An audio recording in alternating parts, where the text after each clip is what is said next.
Pandemic, but it is nice to be able to just pour coffee and walk upstairs to come speak at Dakota UU. So silver linings, I guess. Yeah.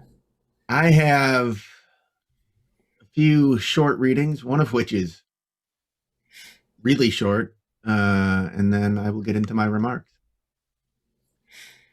The My first reading is from James Luther Adams, perhaps the best known UU theologian.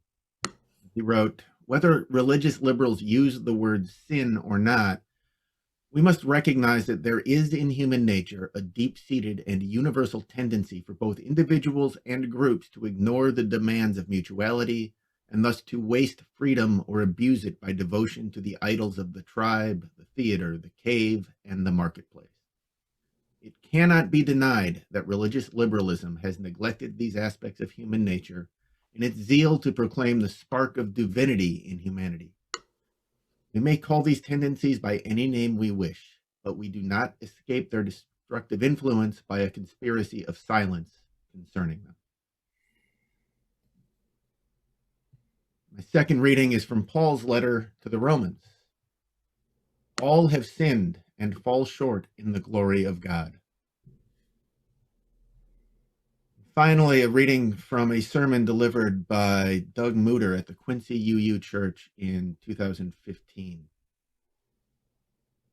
Universalism doesn't deny the existence of evil or the struggle between good and evil. It just refuses to frame that struggle as an external battle between good people like us and bad people like them.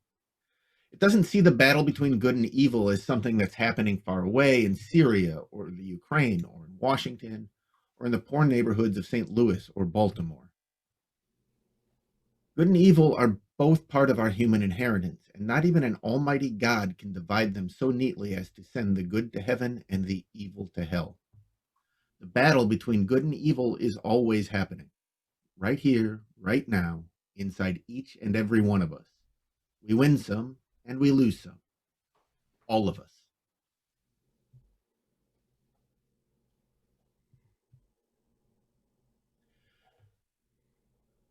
So, what do you think orcs do on their days off?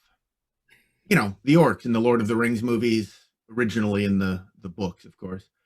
Big yellow teeth, fangs, really. Green leathery hides with black eyes, claws on the ends of their fingers, growling, mean, monstrous, well, monsters.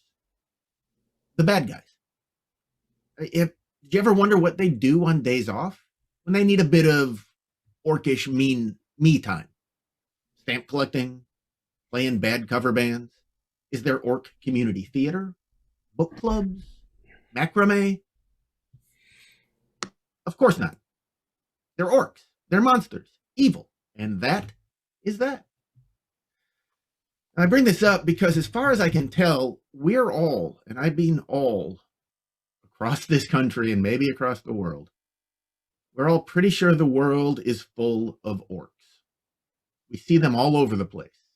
Maybe not with the green leathery hide and yellow fangs, but we see them and we know them for evil. Evil wears white hoods and marches with tiki torches. It puts on blackface. It paints swastikas. It wears polos and yoga pants and waves guns at peaceful protesters as they walk by.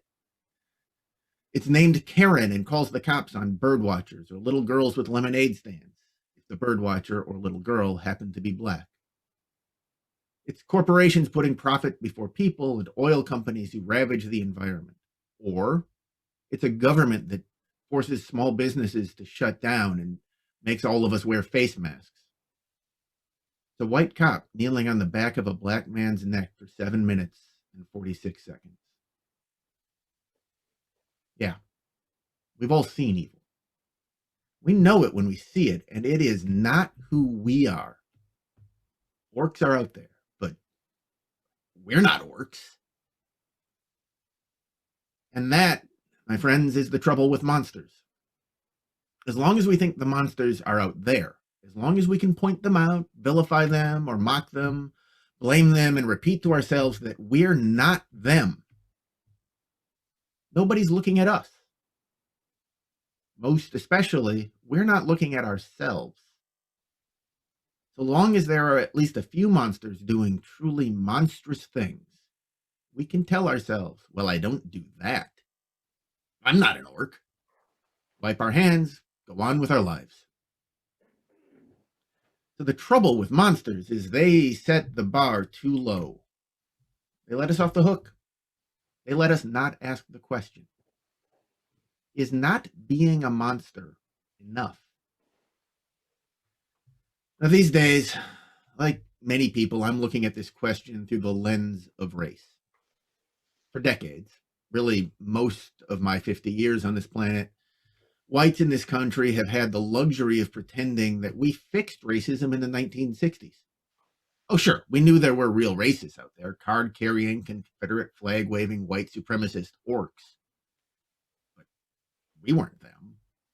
As long as we weren't them, as long as we didn't use the N word, tell racist jokes, well, not too many of them anyway, or laugh at them too loud, as long as we weren't the ones who didn't hire someone because of the color of her skin, as long as we told our kids they should see everyone the same, no matter the color of their skin, well, then we were okay. We're the good guys. We're not racist. That isn't who we are. But isn't it?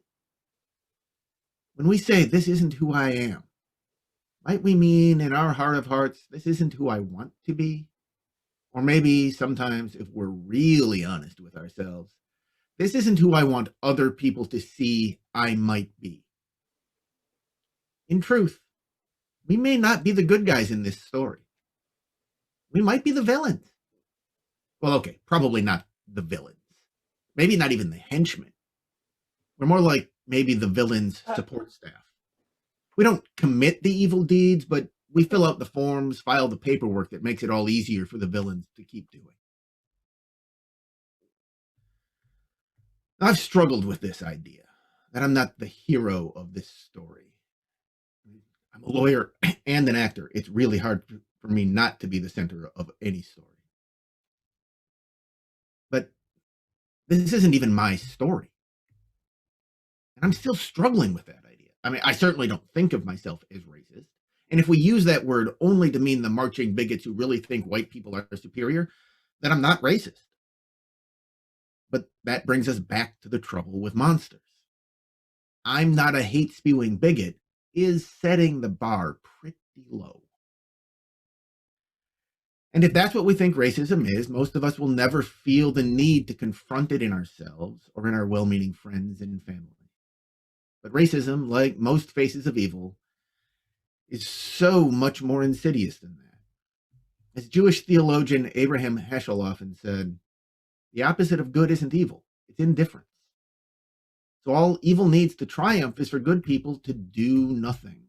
And nothing is so easy to do. I mean, it is for me anyway, because I'm pretty comfortable in this country. I mean, look at me. I may think things should change, but I don't have to feel a sense of urgency about it. I have the privilege of patience. I can believe the arc of the moral universe bends toward justice, and I do. But I don't have to think too hard about why or how or who does the bending. And then I look up from a comfortable life and see a police officer slowly crushing the breath out of a man. A black man murdered for jogging through a white neighborhood. A black woman shot in her home, in her bed. It goes on and on. I wrote this in June, and I could easily have added it to this list in just those next few months. So it goes on and on, and I think we all want so badly to say this isn't who we are, but it is who we are as a people, as a nation, as communities. The way we avoid admitting that is by telling ourselves, truthfully, certainly, that we aren't monsters. But when we do that, the truth we hide from ourselves is that we don't have to be. We can be good people and still empower a racist culture. Confronted with it, though, we finally seem to be seeing that this is real. This is us. And that we really are someone we don't want to be. Now, that admission is hard, but as Thich Nhat Hanh wrote, when we look deeply into ourselves, we see both flowers and garbage. Each of us has anger, hatred, depression, racial discrimination, and many other kinds of garbage in us.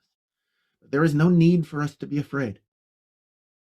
In the way that a gardener knows how to transform compost into flowers, we can learn the art of transforming anger, depression, and racial discrimination into love and understanding. That is such a universalist idea. While all are worthy, we also are all flawed. And that isn't an excuse to stop trying. So, okay, there's evil being done in this world, and we're part of it. So, what are we going to do about it? Well, for starters, we need to stop saying this isn't who we are. We have to admit, I may not like it, but this is who we are, at least for now. Only then can we change who we are and move closer to being the people we hope to be. But how? Now, if we want to be a people who, in the words of my church's mission statement, work for a flourishing world, or as the Dakota UU mission statement puts it, pursue a quest to include the marginalized, how do we move forward toward who we hope to be? One, by not getting paralyzed, into doing nothing, by leaving our comfort zones. The most important step a person can take is always the next step. We change the world by helping each other take one more step, and then the next step after that. Now, what are those steps? I'm not sure I can answer that question, at least not for other people. For me, for now, the first step is listening, really listening, and digging in for the first time in my life about what it means to not be a white, straight male in this country. So I'm reading books about race in America that make me really uncomfortable, challenge my sense of my own goodness, watching or listening to interviews, finding and watching documentaries in which Black people offer up some of their stories so we can start to get a glimpse into the world from their perspective. Now, that's just a first step. It is, frankly, an overdue bare minimum. It's not enough, but it's a start. And I'm hoping in the process I'll learn something that will show me a next step and that I have the courage to take that step. And if I falter, if I hesitate, when I get it wrong, I hope people of goodwill call me out on it. The Michael Servetus mission statement calls us to challenge one another with loving kindness to be our best selves and work for a flourishing world. Your mission statement reminds you of a call to work for social justice, to quest to include the marginalized, and to live your faith as an expression of love. In the spirit of those missions, let's take a few minutes now to share a bit about where all of us are individually or together in this journey, what you're doing to confront racism or other forms of evil in this world. There's plenty to go around, and in ourselves.